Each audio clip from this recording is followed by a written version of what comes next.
오늘 백승화 대표가 광주에서 더불어민주당과 더불어민주연합 공동선대위를 가졌는데요. 거기서 백승화 대표가 한 말 중에 한 부분을 한번 함께 들어보시겠습니다. 최근 비례정당 선택으로 고민하시는 분들이 계신 것 같은데, 여러분이 사랑하고 존경하시는 김대중 전 대통령님, 노무현 전 대통령님, 문재인 전 대통령님, 어느 정당의 당원이십니까? 저희 더불어민주연합만이 세 분이 가꾸고 지켜오신 더불어민주당의 유일한 비례연합 정당입니다. 저희를 선택해 주실 때 야당은 더욱더 결속력을 갖고 더 강해질 수 있습니다. 비례도 더불어민주연합을 선택해 주십시오. 다음 주나 꼭 백승화 대표를 스튜디오 제 시간이 아니더라도 모시고 더 깊이 있게 말씀 나누는 기회를 가져보도록 하겠습니다. 지금 더불어민주연합 비례대표 후보가 결정이 되어 있는데요. 이 표를 보시면 원래는 시민사회부터 시작을 해서 민주당과 진보당, 새진보가 하나씩 번갈아 가면서 이렇게 순번을 배치하려고 아주 그렇게 딱 정한 건 아니지만 그렇게 하기로 했었는데, 보시면 시민사회 뒤에 민주당 3명, 다음에 진보당, 새진보, 또 민주당 3명, 새진보, 진보당, 다음에 시민사회, 다음에 민주당 2번, 이런 식으로 이제 배치가 됐죠. 그래서 이게 뭐냐 하면 이 어떤 정세가 변했기 때문에 원래는 민주당이 많이 양보를 하고 뒷순번으로 갈 계획을 가지고 있었는데 정세가 바뀌었기 때문에 민주당이 앞으로 많이 배치가 된 것이죠. 이게 처음에 시민사회에서 추천한 두 분이 반미운동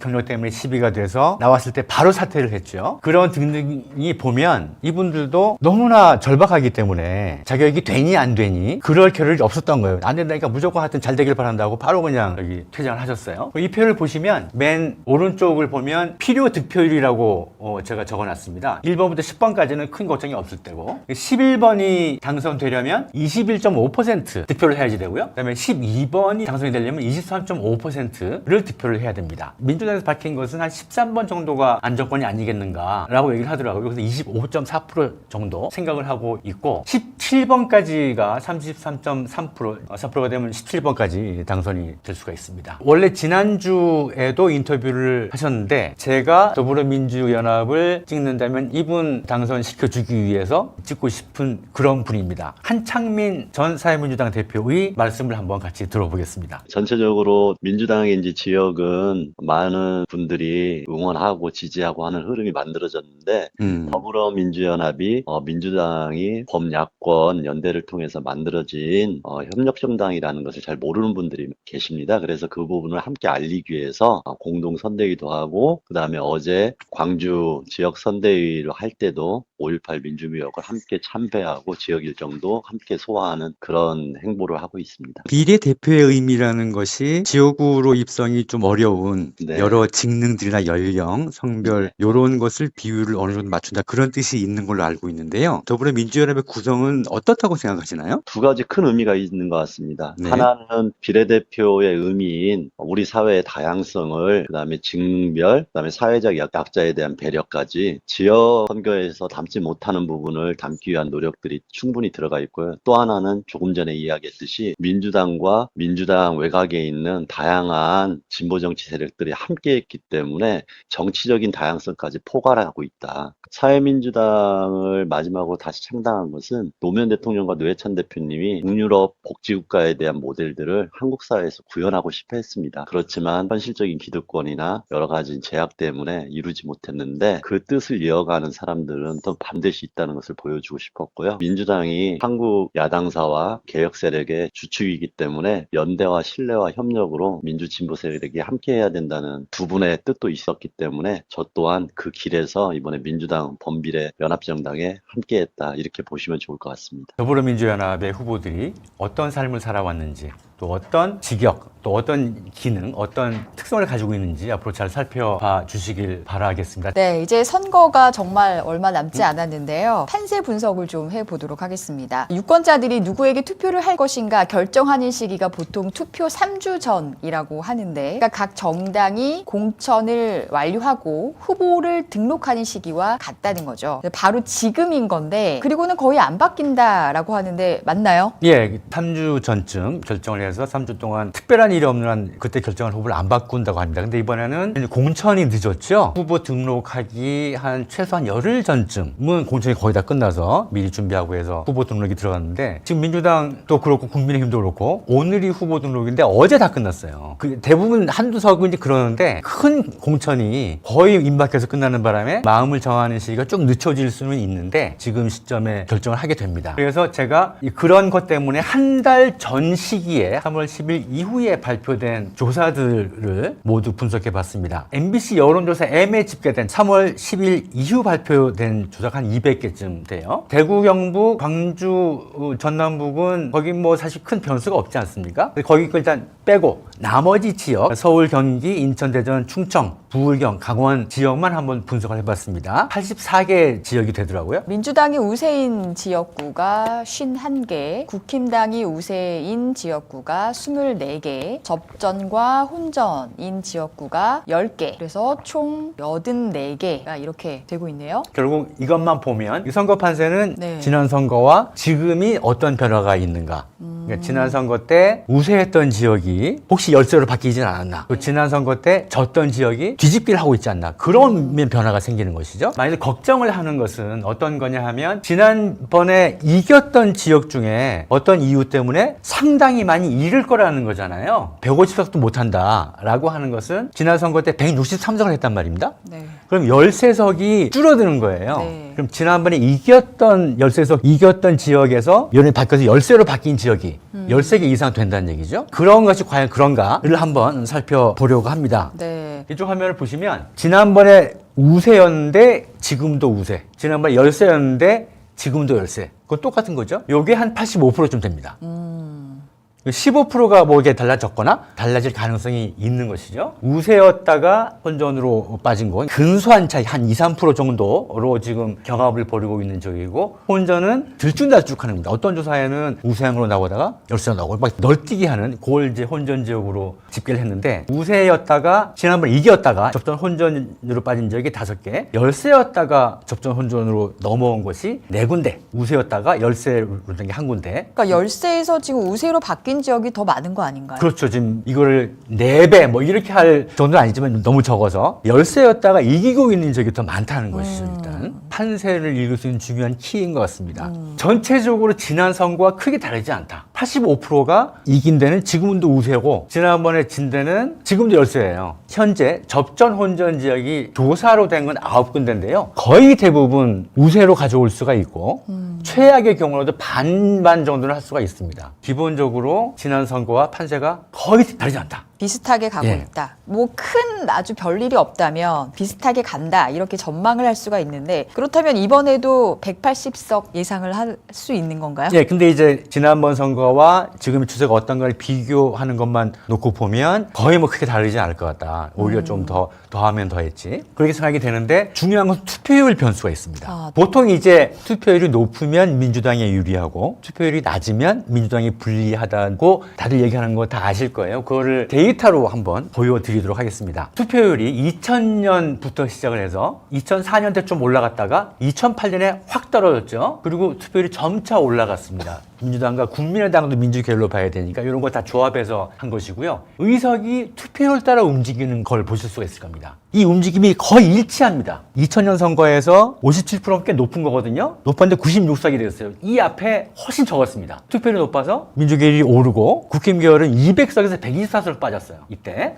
2008년에 보면 투표율이 46.1%밖에 안 되니까 66, 이때 80몇 석이 빠졌습니다. 그러니까 투표율에 따라서 이 의석이 차이가 난다. 그러니까 이 표에서 보시면 알겠지만 민주당 지지자들은 짜증나면 투표 안 합니다. 별로 뭐 민주당이 잘 못할 것 같다. 또 기대되는 것도 없다. 또 해봤자 질 것 같다. 라고 하면 투표를 안 하는 거예요. 근데 이번 선거에는 과연 지난 선거 때만큼 민주당 지지자들이 투표장에 나가야 되겠다고 다짐할 만한 그런 요인들이 얼마나 있을 것이냐. 지금은 이제 민주당이 잘해서라기보다 이 윤 정권에 대한 분노가 그게 차 있죠. 기대에 대한 투표라기보다 분노 투표, 심판 투표이기 때문에 가능하기가 보기가 쉽지 않을 것 같습니다. 지역구 투표율을 보시면 49.91%입니다. 거의 50% 된 거예요. 네. 그죠? 이번 선거는 투표율이 혹시 안 높더라도 득표율은 더 높아질 것 같아요. 그래서 한 52%좀 되지 않을까. 얼추 보면 지역구에서 160석 정도 한 다음에는 비례의석이 이제 붙는 것이죠. 더불어민주연합과 조국신당이 합치면 제가 볼 때는 합쳤을 때 한 180석 플러스 알파. 지금보다 좀 늘지 않을까 그렇게 생각을 합니다. 과반은 확보를 하는 거네요.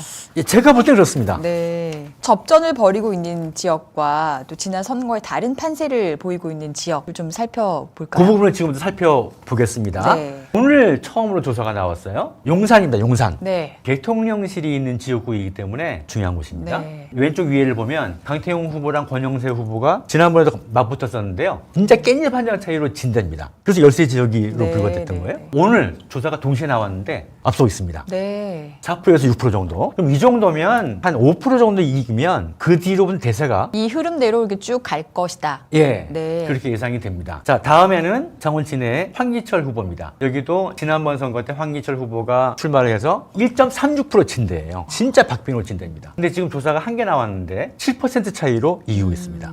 좀 조사가 더 나와봐야 되겠지만 이 추세로 가지 않을까 싶습니다. 자, 다음에 평택시 병이 있었는데 여기도 진짜 근소해졌다가 지금은 큰 차이로 비록 여론조사입니다만 김현중 후보와 현역 유기동 의원이 지난번에도 맞붙었습니다. 1.56% 졌던데요. 네. 그저께 발표된 조사에서는 11%. 굉장히 차이가 많이 나네요. 예. 네. 예, 지금까지는 열세였다가 우세로 뒤집힌 지역을 살펴봤고요. 지금부터는 우세였는데 접전으로 넘어온 지역. 불안하지 않습니까? 네, 불안하죠. 불안하죠? 자, 첫 번째가 이 서울 동작을입니다. 지난번 선거에는 이겼는데 유한명 후보가 늦게 공천되는 바람에 처음에 여론조사에서 크게 지고 있었죠. 이게 지금 거의 맞붙어지고 있는 겁니다. 현재는 접전 지역이지만 조금 더 시간이 지나면 우세 지역으로 바뀌지 않을까 이렇게 전망을 해봅니다. 네. 또 우세였다가 접전 지역으로 간 지역이 경남 양산을입니다. 이 지역은 지난번 선거에도 김두관 후보가 1.68%로 겨우 이겼던 지역입니다. 네. 그러니까 참 어려운 지역이에요. 처음에는 앞에서 보시면 3월 13일 때는 10% 가까이 크게 벌어졌었는데 3월 18일 날 근접을 하더니 3월 19일부터는 김두관 후보가 크게 앞서는 조사가 계속되고 있습니다. 또 이건 확실하게 뒤집혀졌다고 봐야 돼요. 단기간 내에 엇갈리는 조사가 나왔기 때문에 접전 지역으로 분류를 했지만 이 추세가 보이지 않습니까? 빨간색이 쫙 올라갔다 쭉 빠지고 파란색은 계속 올라가고 있죠. 네네. 이 정도로 큰 추세가 계속될지 모르겠지만 우세 지역으로 가지 않을까 기대를 합니다. 네. 또 우세였다가 혼전인 지역인데 이 지역도 문진석 현 의원과 신범철 전 국방부 차관 똑같이 지난 선거 때 격돌을 했던 지역입니다. 네. 1.42% 이겼던 지역이에요. 그러니까 우세 지역으로 분류는 했지만 근소하게 이겼던 지역이죠. 여기도 지금 막 널뛰기입니다. 널뛰기. 이대로 쭉 갔으면 좋겠네요. 네, 또 있습니다. 중진이었던 변재일 현 의원을 컷오프 시켰던 지역입니다. 거기 신인으로 송재봉 후보가 전략 공천됐어요. 김수민 후보는 지난 선거에도 나왔고 42대 42 동률로 나와 있어요. 네. 그래서 요거 접전으로 분류를 했습니다. 그 다음에 우세였다가 접전으로 간 지역이 또 한 개가 있는데요. 인천 서구을인데요. 신동근 의원이 이 지역 재선 의원이었는데 2000년 선거 때부터 출마했던 지역이에요. 네. 그랬다가 지지난 선거, 2016년 선거에 처음으로 초선으로 된 지역인데 이용우 변호사가 경선으로 이제 당선이 된 지역이죠. 근소하게 이용우 후보가 지고 있는 걸로 나오죠. 근데 이건 사기입니다. 빼도 되는데 재미로 이제 넣은 건데요.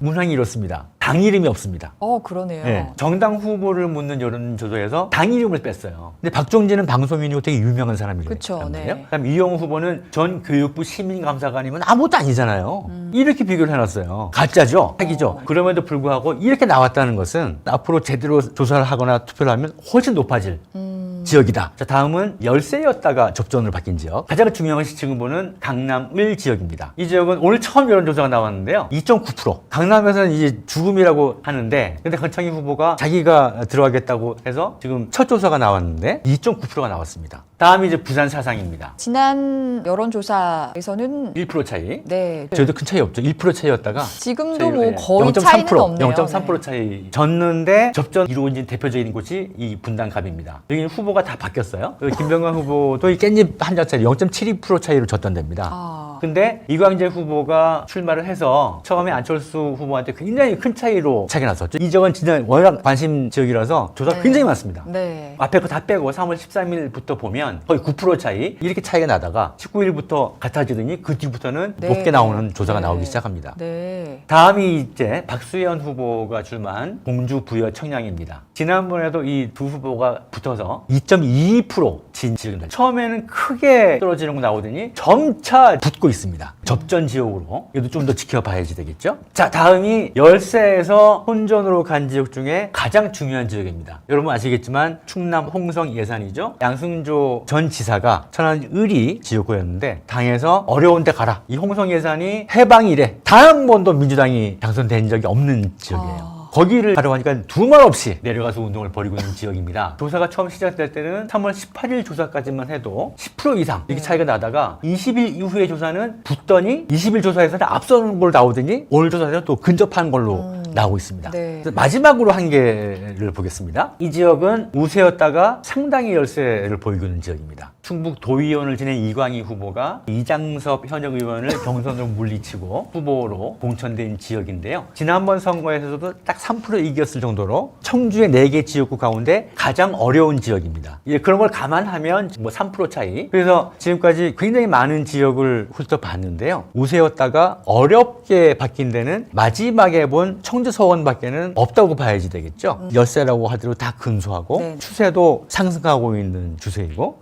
일단은 좀 전망은 좋은 것 같아요. 아무래도 우세로 전환된 지역이 좀 많은 것 같고 근소하게 차이가 나는 걸로 이제 좀 변화가 되고 있어서 좀 전망이 좋다. 예. 네. 다음 주 이 시간에는 더불어민주연합 후보 중 누군가 와서 인터뷰를 할 텐데 다룰 시간이 있을지 모르겠어요. 그때는 좀 더 정확한 추세를 읽을 수 있을 것 같습니다.